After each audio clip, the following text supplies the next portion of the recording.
देखिए नरेश मीणा का तो धरना अंदर जारी है, लेकिन बाहर जो लोग हैं वो कुछ कहना चाहते हैं। कहाँ से आए हो? थोड़ा जोर से बोलना। छबड़ा से आया हूँ मैडम। अच्छा, क्या कहना है नरेश मीणा के बारे में?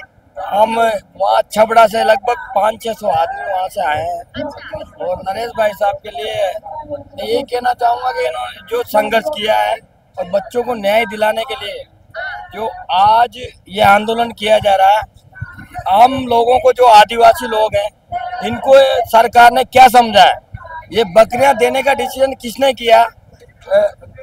कोई और भी विकल्प हो सकता था उनको, जो रोजगार के लिए या उनकी आमदनी के लिए, लेकिन बकरियां ही इन्होंने क्यों चुनी मैडम? ये मैं कहना चाह रहा हूँ कि सरकार ने इन आदिवासी लोगों को मतलब बकरियां जिंदगी भर ये बकरियां ही चराते रहेंगे या ये पहाड़ों पे रहेंगे, तो सरकार ने ये डिसीजन कैसे लिया? मैं ये बात कहना चाहूँगा। इसलिए पब्लिक यहाँ पे आई हुई है और हमारे वहाँ के भी वहाँ से बहुत 500 लोग आए हैं। अच्छा, मेरे साथ कुछ और लोग भी, इनसे जानते हैं कि नरेश मीणा के लिए ये लोग क्या कुछ कहना चाहते हैं। क्या कहेंगे नरेश मीणा के लिए? सीने में आग, हृदय में देशभक्ति का जुनून रखते हैं, हमारे दिलो दिमाग में भगत सिंह बसते हैं, इंकलाब जिंदाबाद, नरेश मीणा जिंदाबाद। क्या कहना, कहाँ से आए हो? मैं कोटा से। कोटा से? क्या कहना है नरेश मीणा कैसा नेता बनेगा? एक नंबर नेता बनेगा वो। एक नंबर नेता। हाँ, ये सब बेकार के नेता है वो सब। तो आपका नेता तो किरोड़ी लाल मीणा भी है। वो तो साथ ही नहीं देता, हमारा साथ नहीं देता किरोड़ी लाल मीणा, नहीं देता। और नरेश मीणा को बार बार जेल में डाल दिया जाता है। वो इनकी साजिश रहती है, सबकी मिली जुली साजिश रहती है, बीजेपी के पूरे नेताओं की साजिश है। यही कहना चाहता हूँ मैडम मैं आपसे बस। चलिए, बहुत शुक्रिया कि मिली जुली साजिश है। और क्या कहना है नरेश मीणा की? कहाँ से हो? मैं मूलतः डीग जिले के कामा से हूँ। जैसा कि हमने पिछले 8 महीनों में देखा है, नरेश मीणा जी के साथ जैसा सरकार ज्यादती कर रही है, ये लोकतंत्र में कतई उचित नहीं है। ये भारत एक लोकतांत्रिक देश है और नरेश मीणा जी का जहाँ तक जो मुद्दा है, वो पीपलदा में जो घटना हुई है वो अपने निजी स्वार्थ के लिए नहीं, किसी राजनीतिक पार्टी के सियासी फायदे के लिए नहीं, बच्चों के न्याय के लिए, परिवार को उचित मुआवजे की मांग कर रहे हैं। जैसा उदयपुर में घटना हुई थी, कन्हैया लाल का हत्याकांड हुआ था, वहां पर सरकार ने धार्मिक ध्रुवीकरण को हवा देते हुए तुरंत 50 लाख के मुआवजे का ऐलान किया था। लेकिन वही बीजेपी सरकार जब सत्ता में आती है, ऐसी ही घटना शिक्षा के अभाव में होते हुए पीपलदा में घटती है, तो वही भजनलाल की पर्ची सरकार 50 लाख रुपए व उचित मुआवजे नहीं देकर हमको 5 बकरियों से देकर राहत प्रदान करती है, जो कि एक लोकतंत्र में, भारत जैसी लोकतांत्रिक कंट्री में कतई उचित नहीं है। बहुत शुक्रिया। 50 लाख तक की सहायता नहीं कर पाई राजस्थान सरकार, बच्चों की सहायता नहीं कर पाई। कन्हैया लाल हत्याकांड में जो है परिवार को 50 लाख दे देती है। क्या ये बच्चे जो है कुछ लाख रुपए तक के लिए भी जो है सरकार के लिए मायने नहीं रखते? इसमें इनके दिमाग में कूटचरिता है।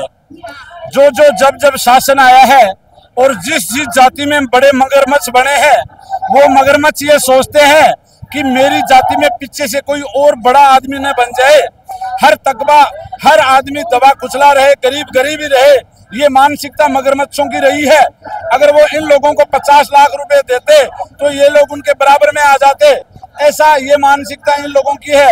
ये कोई जातिवाद का काम नहीं है। ये हर जातियों में जो मगरमच्छ हैं उनकी ये कुटचरिता है कि अगर दबे कुचले हमारे समाज के लोगों के पास पैसा आ जाएगा और वो पढ़ना लिखना सीख जाएंगे, तो हमारे सामने बोलना सीख जाएंगे, तो हमारी आगे आने वाली जो पीढ़ियां राज कैसे कर पाएंगी।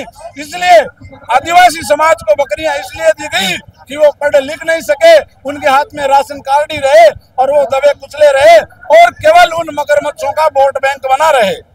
अच्छा, आपको भी ऐसा लगता है कि आदिवासियों को कुचलने का काम राजस्थान सरकार कर रही है? मैं नरेंद्र गढ़वा, ग्राम पंचायत बोर्ड, तहसील नोटिया जोनू। मैं तो ये कहना चाहता हूँ, ये भजनलाल फैलिया सरकार है, ये गरीबों के साथ में अन्याय कर रही है। इस सरकार को डूब के मर जाना चाहिए। ये सीधा आरोप है इस पे कि गरीबों के साथ में इतना बड़ा कुठाराघात करी है कि एक मुआवजे के लिए 5 बकरी रहे बकरो खुद ने शर्म आगे पूरी सरकार ने डूब कर मर जाने से, इससे बड़ी राजस्थान में पहले इतिहास में पहली बार हुआ है जो इस प्रकार से मुआवजा दिया जा रहा है। किसान गरीबों के साथ में अन्याय, जो फ्लैट में लोग मरते हैं, पैसे वाले मरते हैं, उसको 1-1 करोड़ रुपए दे देते हैं और गरीबों को बकरियां दी जा रही है। शर्म की बात नहीं है कि इससे बड़ा शर्म बेशर्म की सरकार कहाँ से आएगी राजस्थान में। मैं तो युवा साथियों से कहना चाहता हूँ कि सभी युवा साथी हाथ में लट ले लो और डांग मारो और अनकट हो विधानसभा। ये सिस्टम है। आने वाले चुनाव में, अगर आने वाले चुनाव में ये जो दो नाग, एक नाग है एक सांपनाथ है, कौन है? ये बीजेपी, भारतीय जनता पार्टी और कांग्रेस एक नागनाथ है एक सांपनाथ है, इनको हटाना पड़ेगा और आरएलपी जैसे संगठन को सत्ता में लाना पड़ेगा, तब जाके कोई समाज का भला होगा। नरेश मीणा ने खुद की एक बीएसएस पार्टी बना दी है, भगत सिंह सेना। नरेश मीणा ने वो संगठन बनाया, सामाजिक संगठन है जो 36 कौम की भलाई के बारे में बात करेगा। भगत सिंह सेना बनाई है, वो संगठन बनाया है। चलिए बहुत शुक्रिया। कहाँ से है, कुछ कहना नरेश मीणा के लिए? गुटखा दबा रखा है भैया ने, क्या कहना, कहाँ से हो? सवाई माधोपुर से मैडम। नरेश मीणा के अंदर क्या खूबी नजर आती है, कैसा नेता नरेश मीणा बनेगा? मैडम खूबी ये है कि इसने पूरे राजस्थान को अलर्ट कर दिया है, जगा दिया है, इसलिए हम सवाई माधोपुर से ही आए हैं। नरेश मीणा पसंद है? बिल्कुल पसंद है मैडम नरेश मीणा। नरेश मीणा की क्या खूबी पसंद है? करे। अच्छा, नरेश मीणा की क्या खूबी पसंद है? आपको पता नहीं है, सारे राजस्थान को पता है क्या खूबी पसंद है नरेश मीणा की। बच्चों के लिए जो किसी ने आवाज उठाई, किसी ने भी बताओ, आप किसी ने भी नहीं उठाई आवाज, एक भाई साहब के अलावा। तो उस खूबी को देख के हम अलीगढ़ से यहाँ पे आए अभी, और जब भी जरूरत पड़ेगी भाई साहब के लिए दिन रात एक कर देंगे। तो देख सकते हैं आप, राजेंद्र गुढ़ा के भी है यहाँ पर, वो देखिए पोस्टर है। क्या कहना, बाबा साहब का पोस्टर हाथ में है। नरेश मीणा ने जो काम किया है वो सही है, और ये सही है तो कहाँ तक जाएगा? हम तो जब नरेश भाई